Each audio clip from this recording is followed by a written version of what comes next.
बात को बहुत ध्यान से सुनना। श्रीपाद कह रहे भजन को इससे नहीं तौला जाता कि करोड़पति बन गए तो भजन का लाभ बहुत मिल गया, या भजन शुरू किया तो तुम दरिद्र हो गए। बोले देखो भजन फला नहीं, जिस दिन से वृंदावन गए सत्संग सुना उसी दिन से सब चौपट हो गया। दोनों बातें समझना। महारंकत्वे वा परम विभवे सिंगे पे है। अगर रसिकों के संग का रंग चढ़ेगा तभी इस मार्ग में चल सकते हो, नहीं तो फिसलन ही फिसलन है।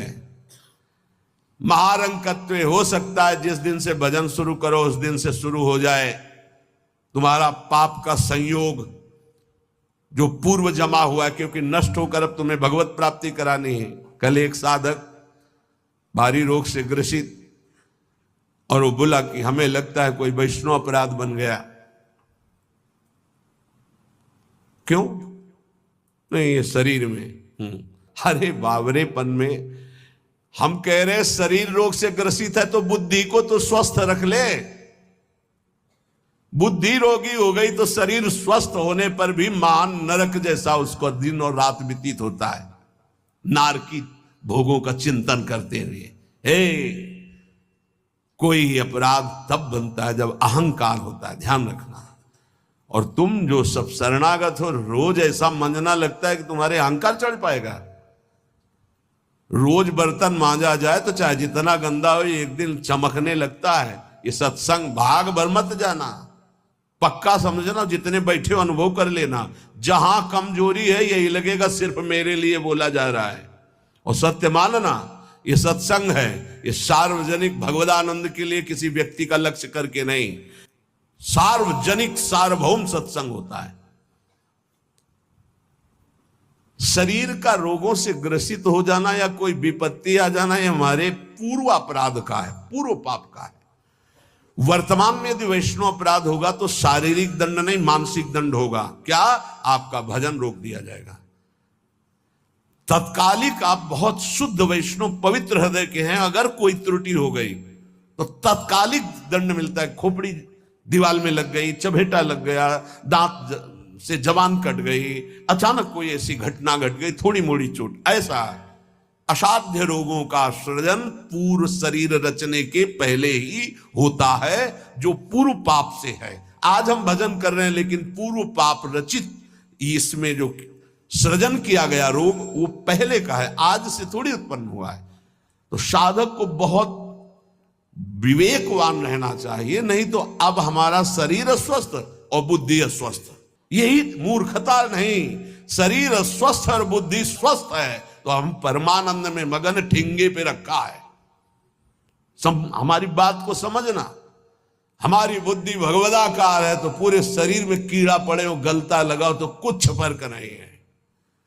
और बुद्धि विषयाकार है तो चाहे एसी में बैठे हो जलोगे, देखा है। इन समस्याओं का समाधान करने के लिए ही अध्यात्म है, रुपया नहीं है, पद नहीं है। समस्त समस्याओं का समाधान अध्यात्म से होता है, विवेक से होता है। ध्यान दीजिए, परमार्थ पे चल रहे हो तो महारंकत्वे वा परम विभवे, हमारे कदम नहीं रुकेंगे। चाहे हमें ऐसी परिस्थिति दे दी जाए कि भोजन के लिए भी तरसने लगे, और चाहे परम विभवे, ऐसा होता है। ये ना सोचे दोनों बातें होती हैं। एक है चक्रवर्ती सम्राट अम्बरीश जी महाभागवत, और दूसरे चीदर चिदरानी जी महाभागवत, जिनके यहां आती थी पीपाजी सीता सहचरी आते तो अंदर जाकर अपनी पत्नी से कहते कि आज तो बहुत बड़ा अनर्थ हो जाएगा। उनका क्यों भगवान? बोले बहुत बड़े संत अतिथि आए और आज हमारे पास कुछ नहीं है। जरा विचार करना, उनके घर में दरवाजे और खिड़की भी नहीं रह गई थी। क्यों? संत आते तो खिड़की बेचे आए, 4 मुट्ठी चावल उबाल कर उनको पवा दिए, दरवाजा बेचे। मिट्टी का पात्र था जिसमें रसोई अमनिया करते थे, कुछ नहीं रह गया था जो बेचा जा सके। एक वस्त्र शरीर में था चिदरानी जी के। उन्होंने कहा भगवान अतिथि भूखा नहीं जाएगा। पढ़ के देख लो भक्तमाल जी में श्री नाभा जी ने चरित्र लिखा, जो दिव्य दृष्टि संपन्न महापुरुष। दोस्तों क्या आपके MS ऑफिस सॉफ्टवेयर के अंदर ये वाला कहा कैसे? बोले वस्त्र है ना कुछ तो बिक ही जाएगा, तो अतिथि को कुछ ना कुछ 4 मुट्ठी चना ही मिल जाएगा। अतिथि तो भूखा नहीं जाएगा, संत तो भूखे नहीं जाएंगे। और महाभागवत जिनके दर्शन करने द्वारिकाधीश के दिव्य दर्शन करके सीता सहचरी और पीपा जी आ रहे हैं, उनके दर्शन करने के लिए भी सीधे वस्त्र नहीं, एक ही वस्त्र था चिदरानी जी के, उतार के दे दिया। बेचा जाके जो कुछ बिका, जो कुछ भी रूखा सूखा पत्तल में लगाया और बाहर पीपा जी सीता सहचरी के सामने पाओ भगवान। वो समझ गई, इससे महारानी थी बहुत प्रवीण, समझ गई कि भोजन देख के समझ गई कि स्थिति क्या, घर देख के उनकी वेशभूषा। तो उनका कि भक्तानी जी को भी बुलाओ, चारों बैठ कर पाते जो भी है। वहां नहीं आप पाइए, वो तो रसोई में है। तो उनका फिर क्या होता, मैं रसोई से लिवा लाती हूं। अब उनको अगर पीपा जी कहते तो शायद चीदर जी कहते कि आप रुक जाओ, लेकिन सीता सहचरी जी तो सीधे रसोई में गई तो दिगंबर बैठी थी, समझ गए देखते। अंदर घर का हाल देखकर उनको आंसू आ गए, क्योंकि महारानी रह चुकी है वो स्वयं, तो परम वैराग्य से रहती थी, टाट लगा के। महारानी होते हुए भी टाट लगा करके भगवान की भक्ति में। सीता सहचरी जी बहुत ही ज्ञान संपन्न देवी, देखते ही उनको समझ में आ गया कि वो अकिंचनता की हद है इनके घर में, खाने के लिए दाना नहीं, कहीं कुछ नहीं। और तो उन्होंने कहा, देवी तुम निर्वस्त्र कैसे बैठी हो? था उन्होंने कहा, अरे हमने सुना था आप द्वारिकाधीश के दर्शन करके आ रही, तो जब मिलेंगी तो रूप माधुरी का वर्णन करेंगी प्रभु की। क्या इस नासवान शरीर की चर्चा चला दी? जब पैदा हुआ था तो आभूषण और वस्त्र पहन के थोड़ी हुआ था, दिगंबरे हुआ था, और जब जाएगा तो जला दिया जाएगा। बीच में अगर दिगंबर है तो क्या फर्क पड़ता है? बाहर आई और पीपा जी से कहा, इनकी निष्ठा के आगे हम लोग कुछ नहीं है। उनको था कि राज सुखों का त्याग करके कष्ट पूर्वक भगवान का भजन करते हैं, ये अद्वितीय रहनी है। पर उन्होंने कहा जो चीदर चिदरानी जी की रहनी, उसके सामने हम कुछ नहीं है। पूरी स्थिति बताई तो पीपा जी कांप गए। ऐसी स्थिति देखो, महारंकत्वे अम्बरीश जी चक्रवर्ती सम्राट परम विभवे, ये भक्तों में दोनों स्थितियां पाई जाती। इन स्थितियों से भक्ति का कोई संबंध नहीं, ये पूर्ण पुण्य का संयोग बनता है तो मान वैभव संपन्न है। एक अकिंचन भाव से रह रहा है, नहीं है उसके पास, तो ये भक्ति से तुलना नहीं की जा सकती। इसकी भक्ति कमजोर है, इसके पास वैभव नहीं, उसकी भक्ति बहुत जोर है क्योंकि उसके पास वैभव नहीं। महारंकत्वे वा परम विभवे, भक्ति से इसकी तुलना ना की जाए कि उनकी भक्ति जोर की है, खूब सुख संपन्न है, और उनकी भक्ति रंग नहीं ला रही। देखो खाने पीने की भी व्यवस्था नहीं, भक्ति का रंग अलग होता है। देखो चीदर चिदरानी जी और देखो अम्बरीश जी, दोनों महाभागवत, एक चक्रवर्ती सम्राट और एक खाने को भी नहीं, दोनों महाभागवत। ऐसे ही आप जब भक्ति के मार्ग में उतरे तो महारंकत्वे हो सकता है, ऐसी परिस्थिति आ सकती है, हिम्मत मत हारिए। ये जरूर ध्यान रखिए कि अखिल विश्व ब्रह्मांड की रचना एक पलक झपकते जिस मालिक ने की उसका मैं दास हूं। ऋषि मेहता जी का भात द्वारिकाधीश ने स्वयं भरा और सब जानते हैं सोने चांदी की वर्षा करवा दी। उनके लिए कोई दुर्लभ बात है क्या? वाह बहुतरे सुखे वा दुखे, भक्ति मार्ग में चल रहे तो हो सकता है सुख विधान चालू हो जाए, हो सकता है दुख विधान चालू हो जाए। ये बीमारी, ये परेशानी, बहुत इसमें हिम्मती चाहिए और सत्संगी चाहिए, तभी आप निकल पाओगे, नहीं तो फिसल जाओगे पक्का। ये मार्ग परम पद का है, 84 लाख योनियों से मुक्त होना खिलवाड़ नहीं है। इस जेल से भागने के लिए कोई भी दरवाजा नहीं, एकमात्र मनुष्य दे, और मनुष्य दे सत्संग के द्वारा इससे निकल सकते हो, अन्यथा कोई उपाय नहीं। साधन को हरि भजन है, कै सत्संग सहाय। सुखेवा दुखेवा, बहुत हिम्मत। भारी से भारी सुख का विधान मिल सकता है, नाम मत छोड़ना, भजन मत छोड़ना कि हमारी पूर्ति हो गई, जो चाह मिल गया। फिर भी फंस जाओगे। और दुखे वा, अरे जब से भजन शुरू किया बड़ा दुख आना शुरू हो गया। नहीं, ये मार्ग की सुख दुख वृत्तियां, इनमें अपने परमार्थ को मत रोक देना। आगे बढ़ो, एक आगे ऐसा स्थान है जो सुख दुख दोनों से परे महान परमानंद स्वरूप है। ये छोटी छोटी वाटिकाएं हैं, कहीं सुख की कहीं दुख की, भ्रमित मत होना। यशस्वी बहुले था अपयशस्वी, हो सकता है तुम्हारा भजन ठीक चल रहा है, यश शुरू हो गया, और या हो सकता है अपयश शुरू हो गया, दोनों बातें, निंदा होने लगी। तो यश होने लगे तो उसमें खुशी नहीं मनानी, और अपयश होने लगे तो दुखी नहीं होना। वैसे अच्छी बात यह है कि अपयश होने लगे तब खुशी होना चाहिए। बड़ी कृपा हरि की, अब कोई प्रणाम करने नहीं आएगा। राधे श्याम जी धर्म मनावे चले जाओ, कोई नहीं देखेगा। जब कबीरदास जी ने देखा कि बहुत यश हो रहा है, तो संतों की युक्तियां होती हैं।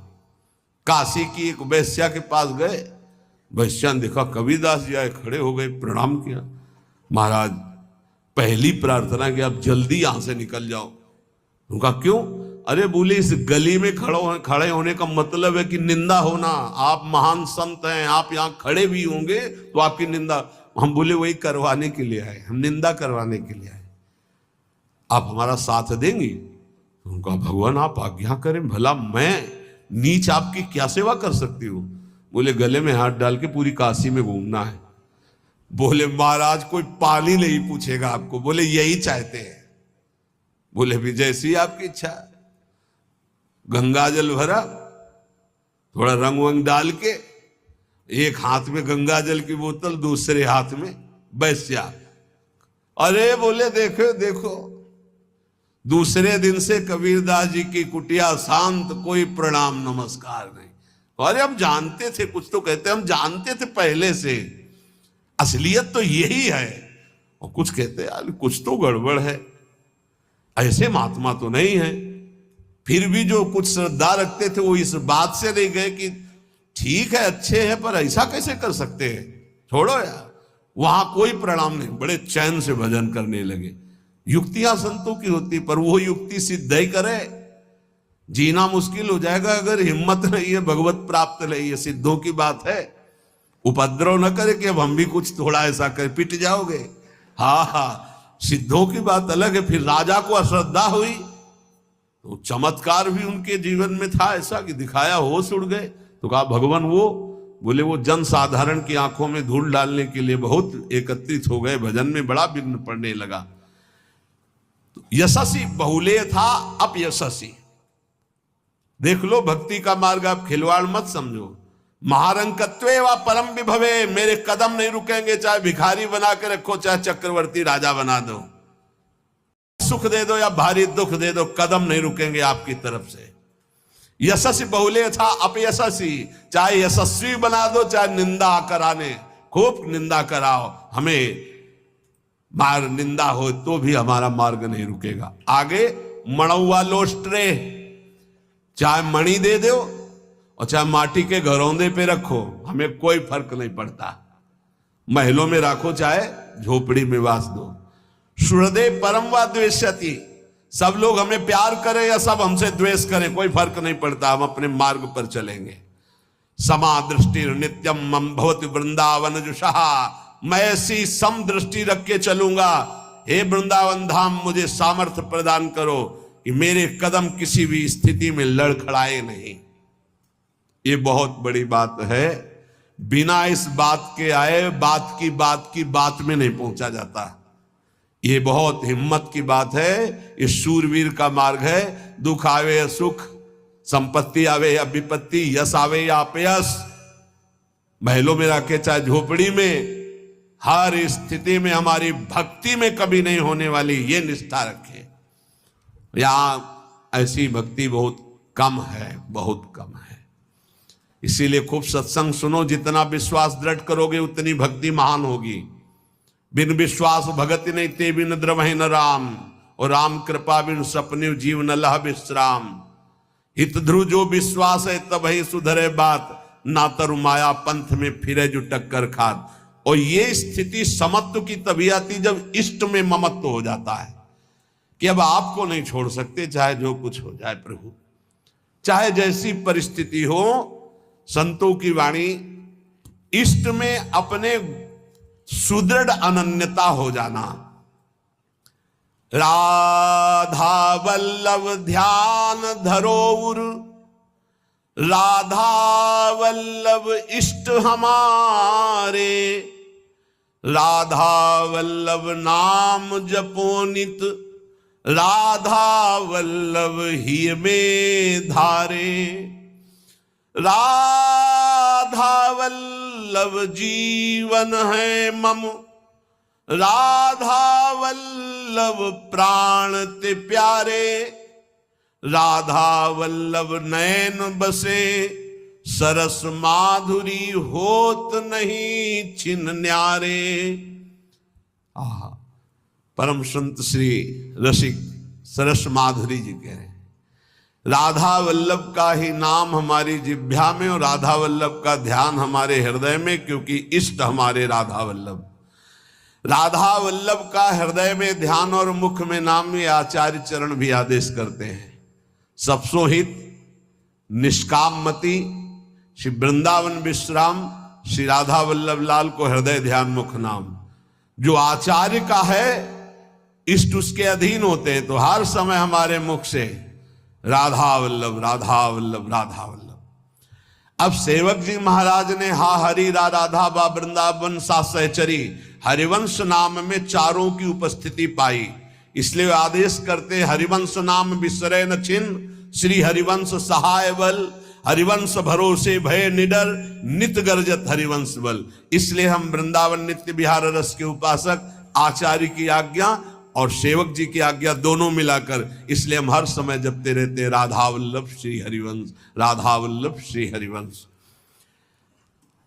इष्ट से हमारा इतना अपनापन हो जाए कि शरीर की परिस्थिति, कल हम किसी उपासक से कह रहे थे कि एक बार 24 घंटे में बैठ करके विचार करो, तुम्हारी दोनों आंखें फूट जाएं तो सोचो कैसा लगेगा। सोचो कैसा लगे, भय लगता है ना। तुम्हें कैंसर हो जाए तो कैसा लगेगा। अभी रिपोर्ट आ गई आपकी कैंसर है, बचने की संभावना है, अब कैसा लगेगा। किडनी फेल हो रही है, अब कैसा लगेगा। दिल में समस्या आ रही है, फेल होने वाला है, अब कैसा लगेगा। वो पहले ही सोच लो, पहले तैयारी कर लो, तो जब रिपोर्ट कभी आएगी तो तुम पहले ही तैयार रहोगे। और जब ये सोचोगे तो प्रियालाल से अपनापन जल्दी हो जाएगा कि यार सब धोखे का शरीर कभी छूट सकता है। यही चिंतन घोर वैराग्य में हमको जिलाया, यही चिंतन संसार से बिल्कुल अलग रखा, यही चिंतन सब संबंधों की धज्जियां उड़ा दी कि जब इसी का भरोसा नहीं तो किसका भरोसा करें। क्योंकि ऐसे तो उपासक को बहुत मगन होकर साधन में लगते देखते हैं, जब शरीर बीमार होता है तब जो चेहरे का रंग उतरता है वो हमें अच्छा नहीं लगता है। बहादुर होके मरने के लिए नहीं आए हो क्या। वृंदावन काहे के लिए आए हो। यहां जानते हो काहे के लिए आया जाता है। यहां मरने के लिए आया जाता है। मन मरा तन मरा सब मरने के लिए। मनई मारी तनहारी के वृंदावन में गाज। यहां चिदानंद रूप में हमें स्थित होना है, जिसमें कोई जुकाम बुखार किडनी लीवर है ही नहीं। ये सब नहीं है। खूब मीठा खाओ शुगर नहीं होगा, खूब पकवान खाओ लीवर नहीं खराब होगा ही नहीं लीवर है। और खूब मिलता है 56 प्रकार के भोग, कहां श्री जी का उच्छिष्ट, श्री जी के समीप। अरे तभी तो कह रहे खूब नाम जप करो। ये तो बहुत घटिया शरीर है, बहुत घटिया शरीर है?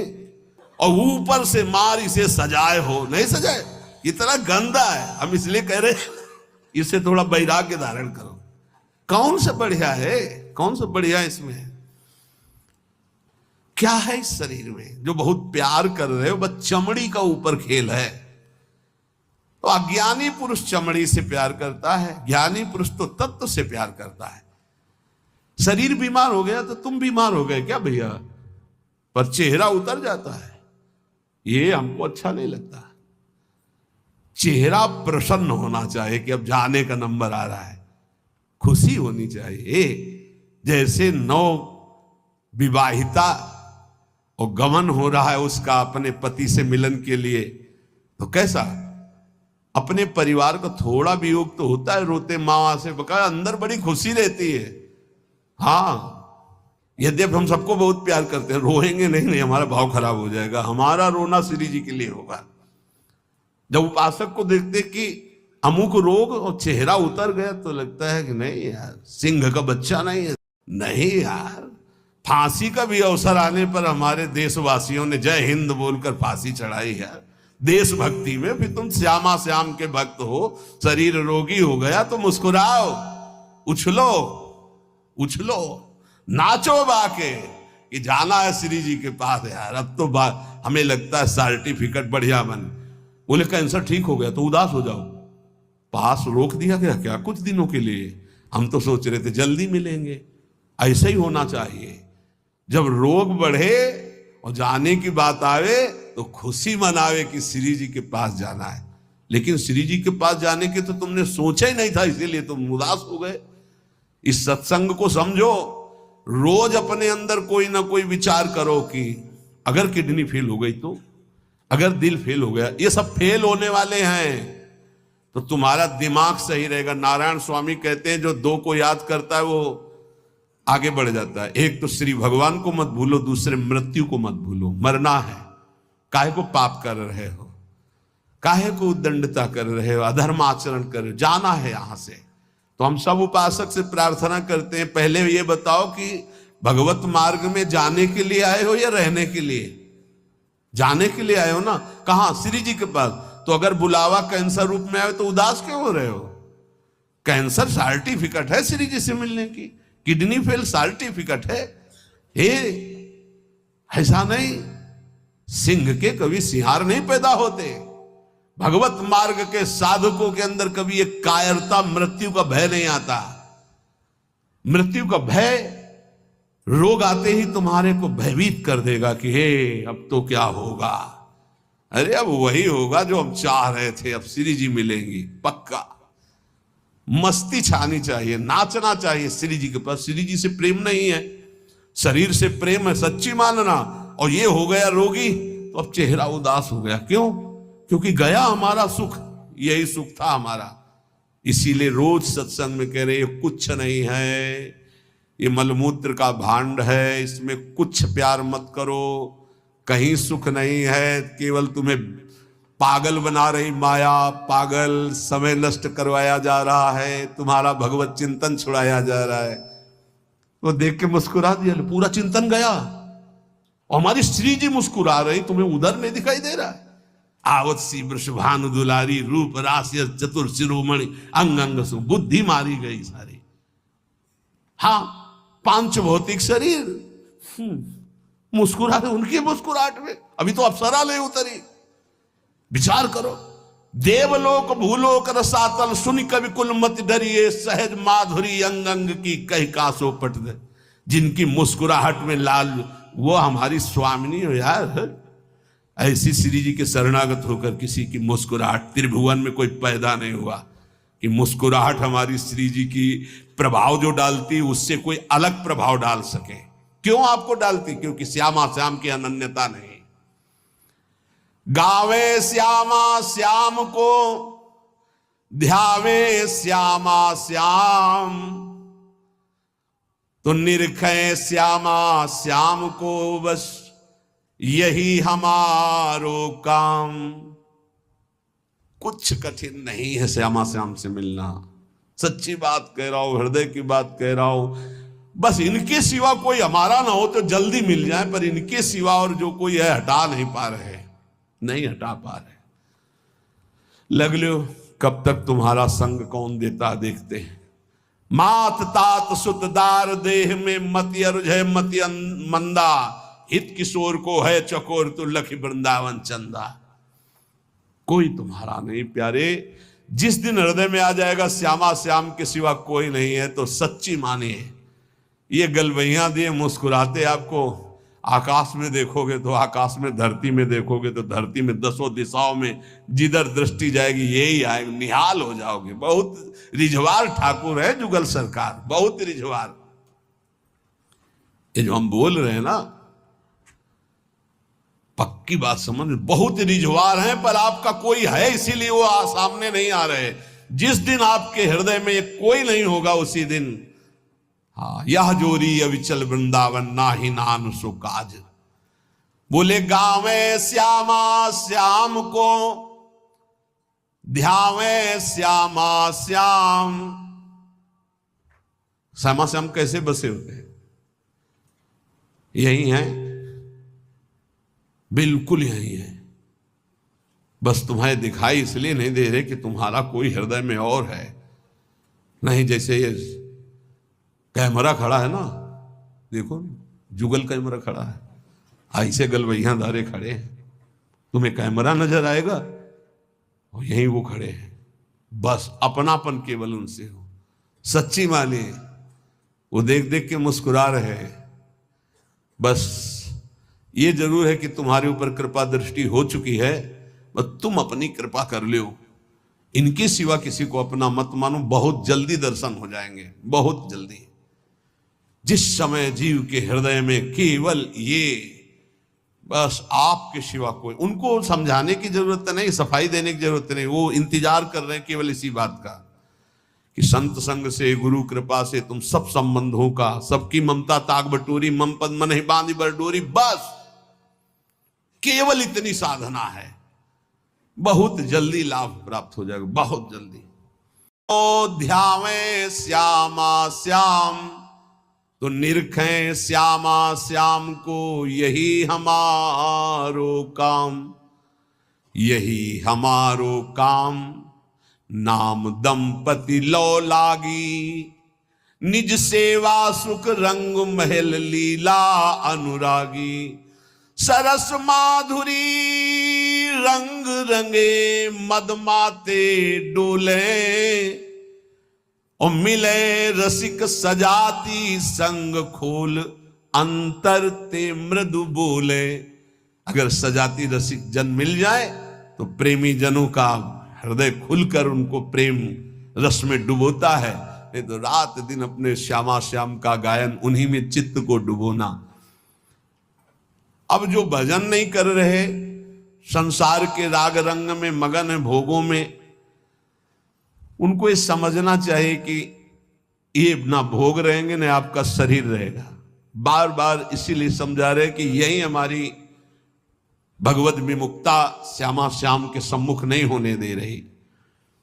जगत में रहना है दिन चार। एक बड़े जमींदार थे, उस समय मोटरसाइकिल नहीं निकली थी। साइकिल आ जाती थी गांव में तो 20 लोग देख ले जाते थे, नई साइकिल आई उनके। तो नई साइकिल लाए थे, पान की दुकान में साइकिल चढ़े हुए गए और बोले पान लगाओ। बोले देखो तुम लगाओ, हम लौट के आ रहे हैं। और जो उन जिनसे मिलने जाना था 5 मिनट की बात थी, वहां मिलने गए, साइकिल खड़ी करके उतरे,